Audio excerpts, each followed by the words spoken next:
রাজ্যের নেশার কারবার দিন দিন বেড়েই চলেছে, তবে বসে নেই পুলিশও। বুধবার গোয়ালাবস্তি এলাকায় নেশা বিরোধী অভিযান চালায় এনসিসি থানার পুলিশ। অভিযানে বিপুল পরিমাণ নেশা সামগ্রী উদ্ধার করা হয়। আটক করা হয়েছে 3 জনকে। গোপন সূত্রে খবরের ভিত্তিতে এনসিসি থানার বিশাল পুলিশ বাহিনী এদিন গোয়ালাবস্তির বিভিন্ন সন্দেহভাজন এলাকায় তল্লাশি অভিযান চালায়।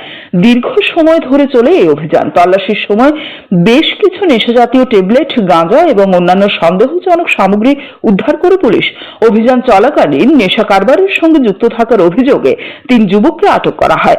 তাদের থানায় নিয়ে গিয়ে জিজ্ঞাসাবাদ শুরু করেছে পুলিশ। নিয়মিত এই ধরনের অভিযান আগামী দিনেও চলবে বলে জানান পুলিশ আধিকারিক। শুভবুদ্ধি সম্পন্ন মানুষ চাইছেন এই ধরনের অভিযান যেন নিয়মিত চালানো হয়। অফিসার টিএসআর পুলিশ মিলে আমরা গোয়ালাবস্তি এলাকায় কিছু বাড়িতে অভিযোগ ছিল যারা বেআইনিভাবে বাংলা মদ এবং গাছ পরিবেশে যুক্ত, এই সমস্ত বাড়িতে আমরা রেড করি এবং বেশ কিছু ব্রাউন সুগারের কৌটা এবং দেশি মদ পাওয়া গেছে। এগুলো আমরা সিজ করছি এবং আমরা আইনানুগ ব্যবস্থা গ্রহণ করছি এবং 3 জনকে আমরা আটক করেছি। তো এটা জারি থাকবে। এটা মেনলি নেশা বিরোধী অভিযান। প্রায় সময় অভিযোগ আছে যে গোয়ালাবস্তি এলাকায় কিছু লোক অবৈধ নেশার সাথে যুক্ত, তো সেই খবরের ভিত্তিতে আমরা আজকে স্পেশাল রেড করছি।